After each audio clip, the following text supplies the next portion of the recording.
Halo, ketemu lagi di mata kuliah Manajemen Keuangan Lanjutan. Di sini akan saya sampaikan beberapa hal mengenai kontrak pembelajaran. Jadi di sini kita punya 16 sessions ya, dan 16 sesi. Kita mulai sekarang di pertemuan yang pertama. Ini sifatnya berupa introduction, tetapi nanti akan saya masuk ke pertemuan berikutnya, yaitu mengenai short term financing. Kemudian kita lihat ada beberapa materi yang akan disampaikan before midterm. Di sini ada short term financing, kemudian ada pembahasan mengenai long term financing 1 and 2, kemudian kita lanjut nanti kepada perbedaan ya, bagaimana kita mengambil keputusan antara pembiayaan pembiayaan menggunakan term loans atau menggunakan leasing. Kemudian pertemuan terakhir sebelum midterm itu kita akan membahas mengenai leverage analysis. Nah, setelah itu kita akan bahas ya bahasan setelah UTS ini cukup berat, jadi saya harapkan Anda bisa terus fokus ya mengikuti pembelajaran. Di sini ada pembahasan mengenai capital structure, capital budgeting, dividend policy, mergers and acquisition, serta ada special topics mengenai restructuring dan financial distress. Nah, setelah itu nanti kita akan masuk ke dalam final test atau UAS ya. Di mana di sini untuk pertemuan biasanya 30% situ material, kemudian 50% itu ada cases, jadi ada contoh-contoh kasus, dan juga nanti kita akan bahas 20%-nya diskusi tanya jawab. Nah, ini adalah referensinya ya, buku-buku yang saya gunakan sebagai bahan ajar untuk mata kuliah ini, mulai dari Gitman, ya, kemudian ada bukunya Ross, Westerveld, dan Jaffe, kemudian bukunya Van Horn, dan juga bukunya Brearley. Itu adalah 4 textbooks yang saya gunakan sebagai referensi untuk mata kuliah ini. Ini bisa ditambahkan juga buku karangan saya sendiri, ya, buku yang saya tulis sendiri ini terkait corporate finance. Ini juga bisa dijadikan referensi untuk mata kuliah ini. Oke. Buku-bukunya tentunya ada beberapa yang tersedia di perpustakaan, tapi sisanya bisa Anda cari juga secara e-book ya. Jadi Anda bisa cari, silakan Anda bisa pelajari ya, mau semua bukunya atau salah satu. Nah, terkait scoring di sini saya akan memasukkan resensi ya sebanyak 10%, kemudian bobot untuk tugas atau kuis. Jadi biasanya kuis itu saya masukkan ke dalam nilai tugas, kemudian nilai UTS dan UAS semuanya sama bobotnya 30%. Jadi di sini benar-benar Anda harus lengkap ya tugasnya, karena apabila tugas tidak lengkap itu biasanya akan menjatuhkan nilai UTS atau UAS. Tetapi sebaliknya apabila tugasnya dikerjakan dengan baik, nah ini mungkin bisa membantu nilai UTS atau UAS. Nah, di mana untuk scoring scale-nya ini sesuai dengan yang ada ya, yang sudah ditetapkan di ST Ekuitas, bahwa Anda akan mendapatkan A apabila nilai Anda itu 80 ke atas. Ya, berikutnya kalau nilai B itu dalam range antara 68 sampai dengan 79, sedangkan untuk C ini di rentang 56 sampai dengan 67 ya. Ya untuk D dan E tidak perlu saya sebutkan karena memang ya pengennya sih Anda di rentang A atau B ya, paling minimal di C. Oke, kita akan bahas yang pertama terkait short term financing. Di sini kita lihat ya, ketika kita bicara mengenai pendanaan jangka pendek, di sini ada dua hal, jadi ada dua tipe pendanaan jangka pendek, yaitu pendanaan yang sifatnya spontan dan juga pendanaan yang sifatnya tidak spontan. Bedanya apa? Kalau pendanaan spontan, ini adalah pendanaan yang berubah secara otomatis dengan berubahnya tingkat kegiatan. Jadi pendanaannya bisa berubah apabila ada sesuatu hal ya yang berubah, misalnya penjualannya berubah. Atau misalnya kegiatan operasional perusahaan berubah sehingga pendanaannya juga berubah. Tetapi kalau pendanaan yang sifatnya non-spontaneous itu adalah pendanaan yang tidak berubah secara otomatis dengan berubahnya tingkat kegiatan perusahaan. Nah, bisa kita lihat di sini. Apa sih contohnya yang dimaksud ke dalam pendanaan spontan? Ini sebagai contoh kita lihat ya, ini ada beberapa, contohnya seperti hutang dagang atau rekening-rekening aktual. Kita lihat contohnya misalnya hutang dagang. Kalau misalnya penjualannya semakin besar, ketika kita membeli bahan baku secara kredit dari supplier, maka semakin besar juga hutang dagang kita. Nah, tadi ya sudah sesuai dengan apa yang sudah disampaikan di awal bahwa pendanaan spontan ini biasanya berubah berdasarkan kegiatannya. Nah, kita lihat gitu ya. Kira-kira di sini apa yang bisa gitu ya menyebabkan terjadinya perubahan dalam pendanaan spontan. Jadi yang pertama ini ada potongan kas. Potongan kas ini atau cash discount ini biasanya dilakukan oleh perusahaan yang memberikan penjualan kredit. Maksudnya apa? Maksudnya supaya ya hutangnya dilunasi lebih cepat. Atau misalnya tujuan lainnya adalah supaya orang atau supaya perusahaan lebih prefer menggunakan maksudnya membayar secara cash daripada dia melakukan misalnya pembelian secara kredit. Nah, kemudian di sini ada lagi biaya yang ditanggung oleh kreditor, ya.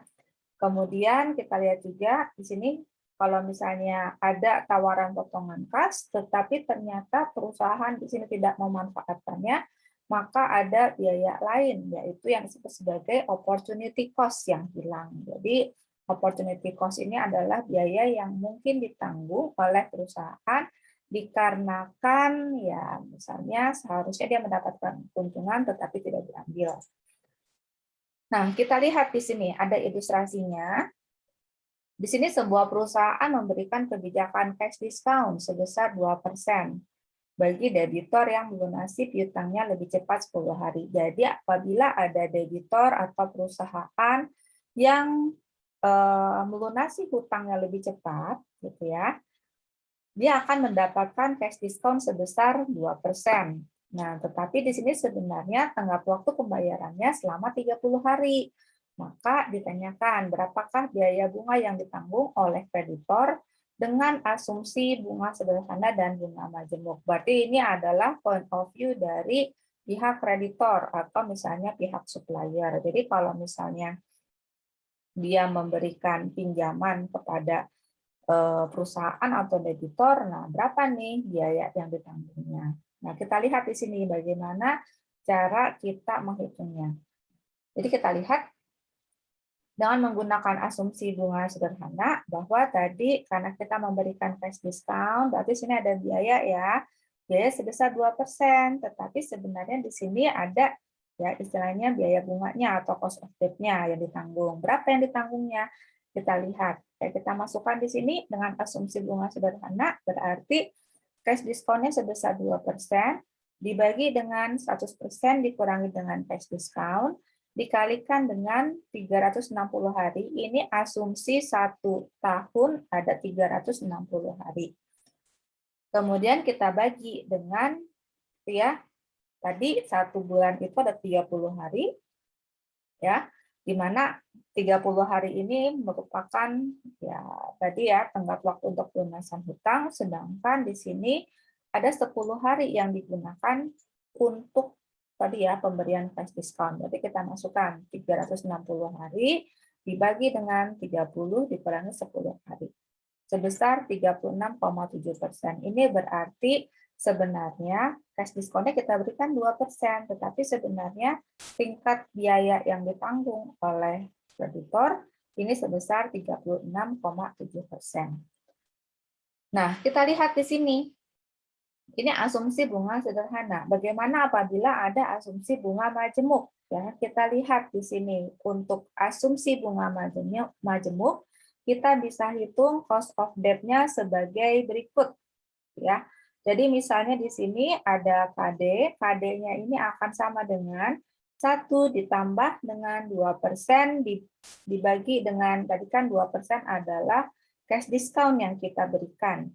dibagi dengan 100% dikurangi dengan 2%. Ya. Kemudian kita pangkatkan dengan 360 hari, asumsi 1 tahun dibagi dengan tadi ya, deadline-nya berapa hari dikurangi dengan tadi untuk lunasan piutangnya sebesar 10 hari. Kemudian dikurangi dengan 1, maka akan sama dengan 43,86%. Nah, kita lihat di sini ya, jika tidak memanfaatkan potongan kas, maka perusahaan ini bisa menurunkan opportunity cost yang hilang dengan cara memperpanjang masa pembayaran. Jadi membayar sesudah jatuh tempo. Nah, tetapi dalam situasi yang lain, ternyata upaya stretching ini ya berarti kan kalau dari sisi perusahaan menguntungkan, tetapi dari supplier kan tidak ya, tidak menguntungkan. Kenapa? Gitu ya. Nah, biasanya di sini dari sisi kreditor dia tidak senang karena ya cash yang dia terima menjadi lebih lama. Dengan demikian, perusahaan harus memperhatikan efek negatif dari stretching dan sebagainya. Nah, kita lihat di sini ya, kalau misalnya tadi ada yang dimaksud dengan pendanaan tidak spontan, nah kita lihat ada beberapa. Contohnya ada commercial paper, ada pinjaman kredit, ada factoring, ada penjaminan piutang, kemudian menjaminkan persediaan atau penjaminan ini ya inventory, akseptansi bank, dan repo. Nah, kita lihat di sini ya, masing-masingnya bahwa ketika biasanya pendanaan tidak spontan ini kaitannya dengan perbankan. Ya, kenapa tidak spontan? Karena tadi ya, ketika kita melakukan pendanaan, kita akan pengajuan ke bank, kemudian bank akan mengevaluasi apakah permohonan tersebut diterima atau tidak. Ya, nah, kemudian kalau misalnya alternatif lain, kalau nggak pakai bank, ya berarti kita juga menggunakan apa yang disebut sebagai emisi sekuritas. Nah, dikarenakan tadi ya ada prosesnya, maka tadi proses tersebut tidak bisa dilakukan secara otomatis, ya sehingga disebut pendanaannya tidak spontan. Kita lihat yang pertama, di sini ada yang disebut sebagai commercial paper. Nah, perusahaan besar ini biasanya mengeluarkan instrumen commercial paper untuk memenuhi kebutuhan dana mereka. Jadi, di sini yang bisa mengeluarkan commercial paper ini hanya perusahaan besar. Biasanya sifatnya jangka pendek, ya dalam waktu 30 sampai 90 hari, tanpa jaminan dan biasanya langsung dijual ke investor. Jadi sudah ada investor-investor ya yang biasanya mau menerima commercial paper yang dikeluarkan oleh perusahaan besar tersebut. Nah, penjualan tersebut biasanya melalui yang namanya pasar uang. Ya, pasar uang biasanya langsung di sini kita bisa langsung jual ke para investor sebagai calon pembeli potensial. Nah, jadi commercial paper ini juga merupakan salah satu alternatif ya dari tadi menggunakan hutang jangka pendek yang diperoleh melalui bank. Ya. Nah, kemudian kita lihat bahwa instrumen untuk commercial paper ini langsung dijual ke investor sehingga tidak melalui perantara. Ya, jadi tidak menggunakan apa namanya bank, tetapi langsung ke dalam pasar uang. Berikutnya di sini ada pinjaman kredit. Ini merupakan pinjaman kredit ini salah satunya pinjaman yang paling umum ya, paling common. Biasanya bisa berasal dari lembaga bank atau lembaga keuangan non-bank. Nah, jadi kita lihat di sini ya, ada dua jenis pinjaman dari bank. Yang pertama adalah kredit transaksi, jadi kredit yang ditujukan untuk tujuan spesifik tertentu, gitu ya. Misalnya kita lihat ada kredit misalnya untuk UMKM atau ada kredit misalnya kredit consumer, itu tergantung kepada salah satunya tergantung pada jenis dari perusahaannya. Atau misalnya kita juga bisa punya yang namanya line credit. Ya, line credit ini merupakan pinjaman di mana peminjam bisa meminjam sampai dengan jumlah maksimum tertentu yang menjadi plafon. Nah, bunganya tergantung, ada bunga efektifnya ya yang biasanya diperoleh dari perusahaan ya yang dilihat dari beberapa faktor misalnya seperti tingkat bunga pinjaman, saldo kas minimal dan juga biaya lain-lainnya. Nah, misalnya di sini ada perusahaan mengambil pinjaman sebesar 10 juta. Kemudian tingkat bunga pinjamannya sebesar 20% per tahun. Perusahaan meminjam selama 3 bulan. Nah, kemudian kalau misalnya kita asumsikan di sini 1 tahun itu sebanyak 360 hari, maka berapakah bunga efektifnya? Nah, kalau kita lihat ya cara menghitung bunga efektif, kita hitung terlebih dahulu bunga yang harus dibayarkan oleh perusahaan ketika dia misalnya di sini memiliki pinjaman selama 3 bulan. Berarti pinjamannya adalah 10 juta dikalikan dengan 20% kan per tahun ya. Berarti kalau misalnya 20% kita hitung per tahun per bulannya per harinya gitu ya, maka kita lihat 20% dibagi dengan 360 hari. Nah, 3 bulan ini adalah 90 hari, sehingga kita bisa lihat bahwa bunganya ini adalah sebesar 500.000. Nah, kemudian kita lihat tingkat suku bunga efektifnya, berarti kita lihat ya, kita masukkan ke dalam rumusnya, 1 ditambah dengan bunganya sebesar 500.000, dibagi dengan pinjamannya, ya pinjamannya sebanyak 10 juta, kemudian dipangkatkan dengan tadi 360 hari dalam setahun dibagi dengan berapa lama pinjamannya, yaitu 90 hari. Kemudian kita kurangi 1. Sehingga kita lihat bahwa tingkat bunga efektif yang dibayarkannya sebesar 21,55%. Kita lihat memang lebih tinggi dibandingkan dengan tingkat suku bunga nominal. Nah, kemudian kita lihat lagi di sini, jenis pembiayaan yang lain di sini adalah factoring. Factoring ini adalah anjak piutang, yang berarti kita menjual piutang dagang. Jadi kita punya piutang, kemudian kita jual piutangnya. Dari segi perusahaan yang mempunyai piutang, factoring ini memiliki manfaat karena perusahaan tidak perlu menunggu sampai piutang jatuh tempo untuk memperoleh kas. Ya, jadi dari segi perusahaan yang memberikan kredit, ya factoring ini memiliki manfaat cukup besar. Ya. Dalam factoring di sini ada 3 pihak yang terlibat. Jadi yang pertama adalah pihak yang menjual piutang, ya, dan membutuhkan dana tunai. Pihak ini disebut sebagai pihak 1.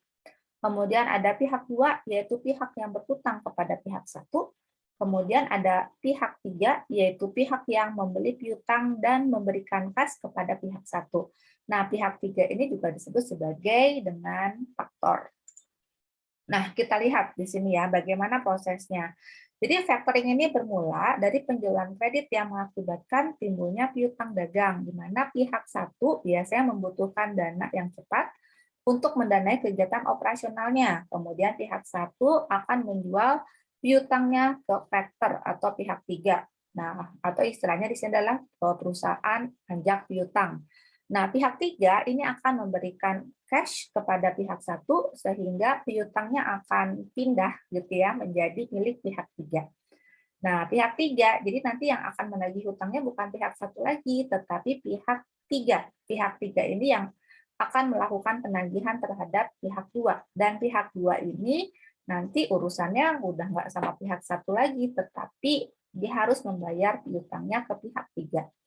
Nah, di sini kita lihat bahwa kelayakan factoring ini sangat ditentukan oleh perusahaan yang memiliki hutang atau pihak 2 ya. Jadi di sini kita lihat ya apakah layak dibeli hutangnya atau tidak ya dilihatnya dari sebenarnya credit scoring dari pihak 2. Nah, dari pihak satunya reputasinya tidak terlalu penting karena sebenarnya nanti yang berhubungan kan adalah pihak 3 dengan pihak 1. Nah, faktor dengan demikian ini harus mengevaluasi pihak 2. Jadi pihak 2 ini harus dilihat apakah mampu membayar piutangnya atau tidak. Nah, apabila tidak, maka piutang tersebut merupakan piutang yang beresiko tinggi, akibatnya tidak layak untuk dibeli.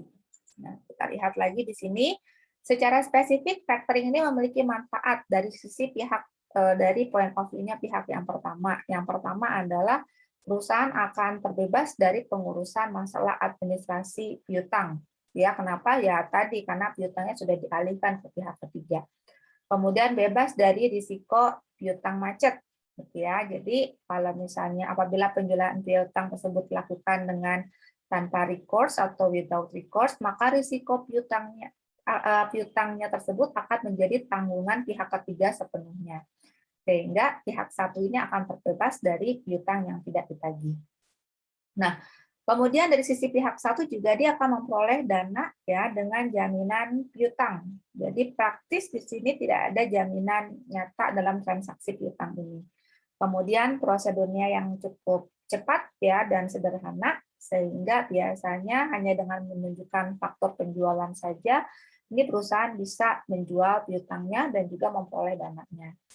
Kemudian yang kelima di sini keuntungannya dengan menawarkan hutang dagang, maka perusahaan akan menawarkan alternatif yang kompetitif sesuai dengan persaingan pembeli. Nah, kemudian jika perusahaan dan juga factor ya atau perusahaan ajak piutang tersebut telah berhubungan secara lama, mereka sering melakukan misalnya penjualan jual beli piutang, maka biasanya penjualan piutang ini bisa dilakukan secara kontinu. Tentunya keputusannya lebih cepat ya, tergantung kepada tadi reputasi pihak kedua. Kemudian kita lihat siapa yang paling membutuhkan factoring ya. Jadi yang pertama ini kita lihat ya situasi di mana factoring digunakan. Yang pertama perusahaan bisa menggunakan jasa factoring untuk memperkuat cash flow-nya. Ya tadi ya butuh dana cepat sehingga dia bisa melakukan pembiayaan menggunakan factoring. Kemudian kadang-kadang kondisi usaha memburuk sehingga rasio keuangan kurang bagus ya dia pengen membuat bagaimana nih current ratio-nya menjadi lebih bagus ya.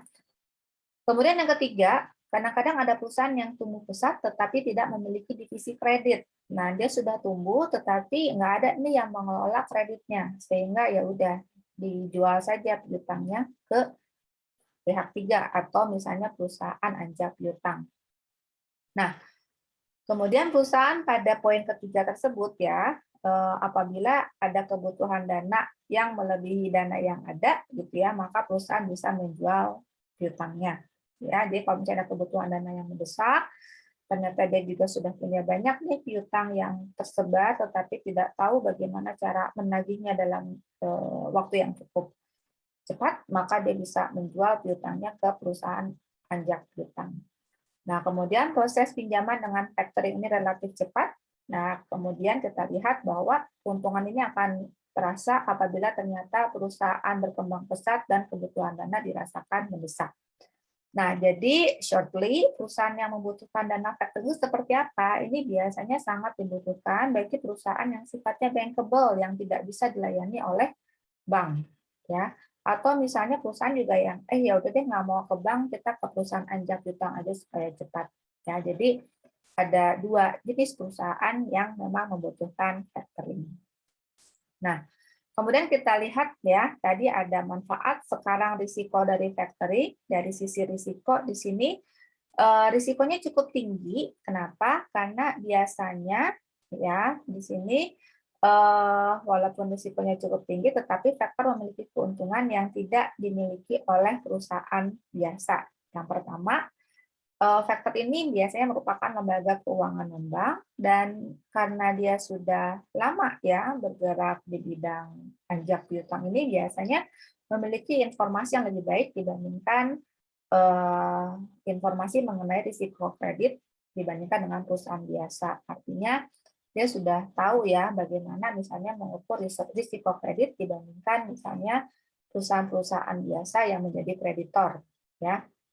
Yang kedua, biasanya perusahaan anjak piutang ini memegang portofolio piutang dagang yang terdiversifikasi sehingga di sini bisa mengurangi risiko tidak sistematisnya. Jadi karena misalnya tadi dia punya portofolio piutang yang cukup banyak ya, sehingga biasanya dia memiliki diversifikasi sehingga bisa mengurangi tadi ya risiko-risiko yang berkaitan dengan perusahaan secara spesifik. Nah, tentunya ketika dia membeli piutang, gitu ya, biasanya ada biaya yang dikeluarkan oleh pihak ketiga. Yang pertama ini ada biaya komisi penjualan dan biaya bunga. Jadi biaya komisi ini dibebankan karena fungsi pengawasan piutang beralih ke factor. Jadi ketika misalnya kita suatu perusahaan atau pihak satu menjual ke pihak tiga, ada biaya komisinya.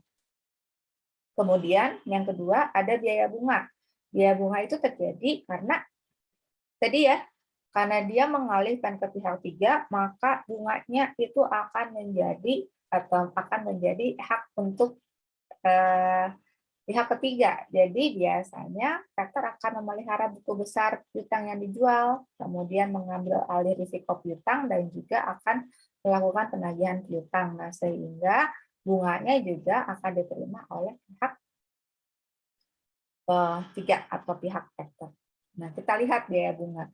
Biaya bunga ini dihitung dimulai pada saat pemberian dana ke perusahaan sampai pada saat pembayaran piutang ke factor. Jadi, biaya bunga itu sudah mulai berjalan ya. Dari kapan? Dari misalnya perusahaan mendapatkan dana ya, pihak tiga sudah mentransfer dana untuk pembelian piutang, kemudian setelah itu sampai dengan pihak kedua membayarkan piutangnya ke pihak tiga. Nah, secara umum biaya bunga factoring ini lebih tinggi daripada biaya bunga bank, biasanya sekitar 2% lebih tinggi daripada biaya bank. Kenapa? Karena risiko factoring ini lebih tinggi dibandingkan dengan risiko kredit dari bank. Nah, kemudian yang keempat di sini kita juga bisa menjaminkan piutang gitu ya dengan alternatif ini. Kepemilikan piutang ini masih ada di tangan perusahaan.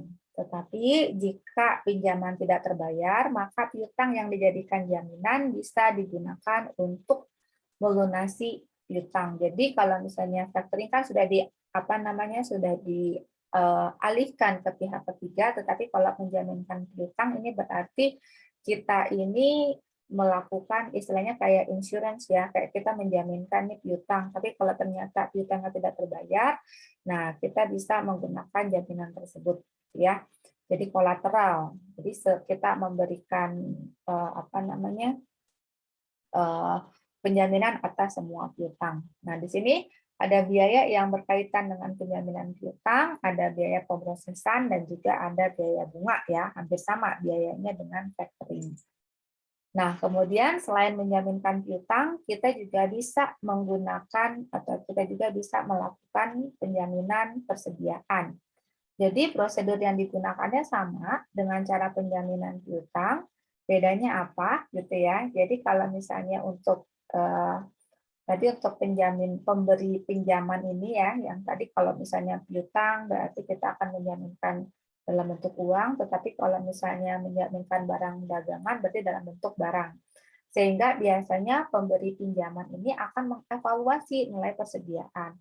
Kemudian setelah itu akan memberikan pinjaman dalam persentase tertentu berdasarkan dari nilai persediaan tersebut.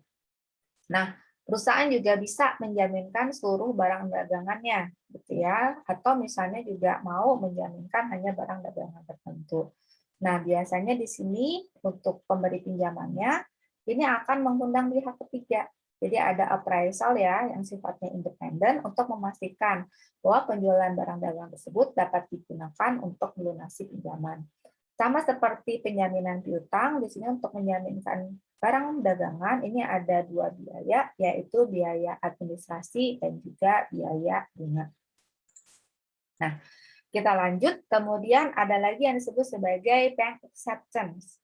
Jadi bank acceptance ini dimulai dari perintah membayar terhadap suatu bank atas sejumlah uang tertentu pada beberapa periode mendatang. Ini biasanya digunakan untuk kegiatan ekspor import ya. Jadi kalau kita lihat akseptansi bank ini atau bank acceptance ini cukup populer untuk mendanai transaksi ekspor import. Nah, kemudian daripada menunggu beberapa periode mendatang, biasanya perusahaan yang memiliki surat perintah tersebut bisa menjual bank acceptance-nya ke pihak lain dengan diskonto atau dengan harga yang lebih murah. Nah, dari sisi perusahaan dengan dia menjual bank acceptance-nya bisa mendapatkan uang lebih cepat. Sedangkan dari pihak membeli nanti akan memperoleh pendapatan bunga atau selisih dari nilai nominal dengan harga jual dari bank acceptance tersebut. Nah, jadi karena tadi dijual secara diskon, nah biasanya nanti pada saat jatuh tempo dia akan mendapatkan pendapatan bunga dan juga tadi ya capital gain ya dari harga beli dia dengan harga jualnya. Nah, Instrumen bank acceptance ini biasanya kan disebut sebagai jangka pendek ya, itu selama 30 hari sampai dengan 270 hari. Berarti 1 bulan ya sampai dengan 9 bulan. Tetapi rata-rata kebanyakan selama 90 hari atau 3 bulan. Nah, jangka waktu pun bisa dinegosiasikan agar sesuai dengan jangka waktu datangnya barang. Nah, kita lihat sebagai contoh. Ini contohnya kalau misalnya kita menjual atau menahan bank acceptance, misalnya terdapat draft, gitu ya, dia akan kayak semacam perintah ya, ada bank acceptance, dia meminta pembayaran sejumlah 1 juta rupiah, di mana di sini, gitu ya, perintah membayar tersebut ya, kemudian itu akan disampaikan ke bank importir, di mana bank importir ini akan membebani biaya komisi sebesar 1,5%. Jangka waktu draftnya 60 hari. Nah, ternyata di sini eksportir itu kan dapat nih bank acceptance. Nah, kemudian apa yang dilakukan ketika dia menahan bank acceptance tersebut sampai dengan jatuh tempo. Berarti di sini kalau dia menahan sampai dengan jatuh tempo, maka kan di sini ada nilai nominalnya sebesar 1 juta ya. Nah, dia akan dibayar nih 1 juta, tetapi 1 juta tersebut akan dikurangi dengan biaya komisi. Biaya komisinya berapa? Ya, sebesar 2.500. Dari mana? Berarti kita lihat 1,5% dikalikan dengan 60 dibagi dengan 360 hari dikalikan dengan 1 juta.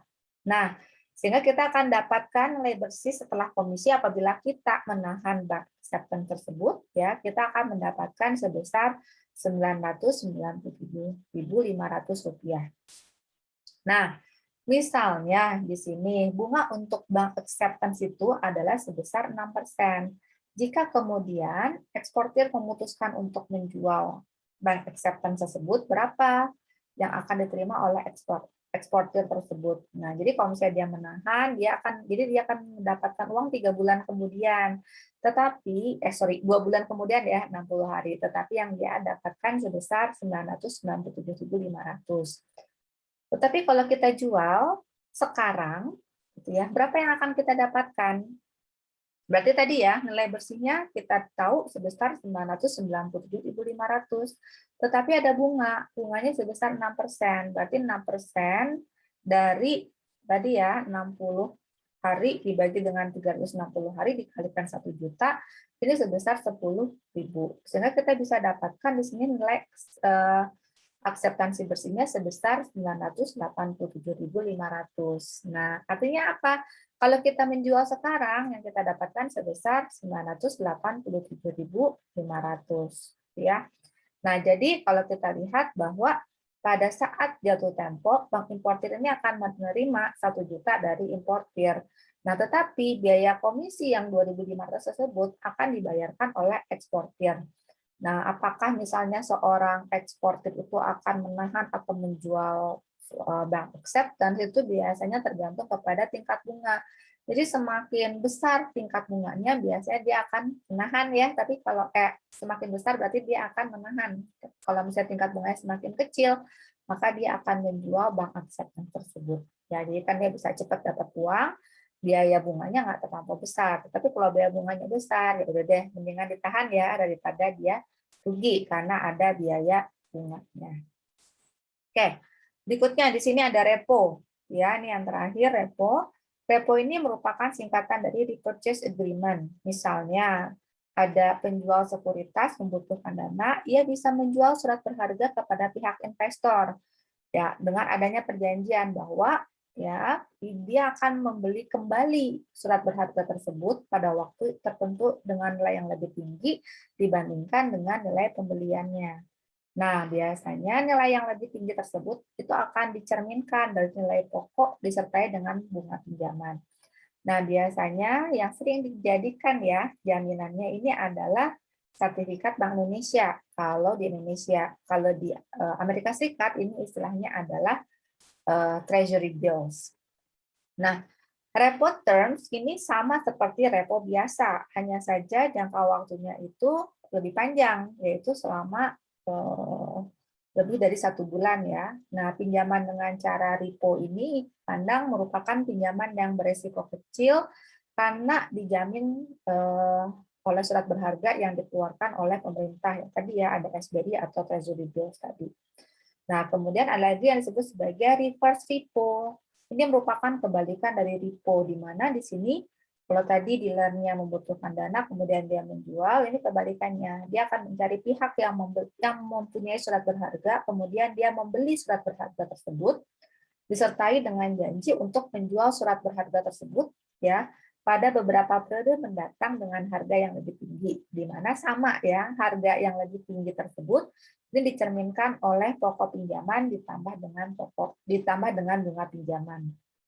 Nah, apabila jangka waktu repo tersebut cukup pendek, maka surat berharga yang dijadikan jaminan sepertinya tidak perlu ya berpindah secara fisik ke pihak investor karena biasanya tidak praktis karena tadi ya jangka waktu yang cukup pendek sekali.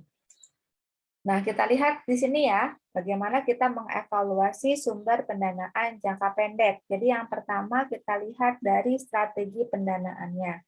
Jadi manajer keuangan bisa memilih strategi pendanaannya mau agresif, mau moderat, atau mau konservatif. Nah, kalau misalnya strateginya aktif, maka manajer keuangan akan menggunakan pendanaan jangka pendek yang lebih besar dibandingkan pendanaan jangka panjang. Ya, kenapa? Karena tingkat bunga pinjaman jangka pendek ini lebih kecil dibandingkan dengan tingkat bunga pinjaman jangka panjang. Nah, kemudian kita juga harus melihat ya biaya-biaya yang muncul seperti yang sudah disampaikan sebelumnya bahwa manajer keuangan harus menghitung biaya-biaya pendanaan seperti tadi ada biaya bunga atau biaya misalnya pemrosesan gitu ya tadi yang ada di dalam apa namanya instrumen-instrumen jangka pendek gitu ya. Nah, kemudian kita juga harus menghitung biaya efektif yang seharusnya juga diperhatikan oleh manajer keuangan. Di samping dengan biaya eksplisit, maka manajer keuangan juga di sini harus tahu juga ada beberapa biaya implisit yang sulit dihitung. Misalnya seperti tadi ada opportunity cost, ya. Nah, kemudian kita lihat di sini ada ketersediaan. Nah, suatu alternatif barangkali bisa memberikan biaya yang murah dan selayaknya dipilih, tetapi kalau perusahaan tidak bisa mengakses alternatif tersebut, maka perusahaan tidak bisa menggunakannya. Sebagai contoh, kalau commercial paper itu hanya bisa digunakan oleh perusahaan yang besar, sehingga perusahaan UMKM nggak bisa menggunakan commercial paper. Atau misalnya bankers acceptance ini hanya bisa digunakan untuk perdagangan ekspor impor, ya perdagangan lain nggak bisa. Kemudian yang keempat kita lihat fleksibilitasnya. Manajer keuangan secara umum ini menginginkan fleksibilitas meskipun melakukan pinjaman. Artinya apa? Di sini kita lihat bahwa pendanaan spontan atau spontaneous financing tadi seperti misalnya hutang dagang, hutang gaji, ini sebenarnya lebih cenderung untuk meningkatkan fleksibilitas. Sebagai contoh, kalau misalnya kita nggak bisa bayar ke supplier, kita masih bisa minta stretching tadi ya, misalnya bisa minta penambahan untuk pembayaran. Nah, alternatif hutang ke bank ini barangkali akan mengurangi fleksibilitas. Kenapa? Karena kalau misalnya kita melakukan pendanaan ke bank, ini biasanya banyak aturannya. Kalau telat sehari pun sudah ada denda, gitu ya. Nah, kemudian kita lihat bahwa pinjaman line of credit juga bisa meningkatkan fleksibilitas dibandingkan dengan pinjaman transaksi. Oke, mungkin itu saja terkait materi mengenai short term financing. Silahkan dipelajari dan dikerjakan tugasnya, serta tetap semangat semuanya. Selamat siang.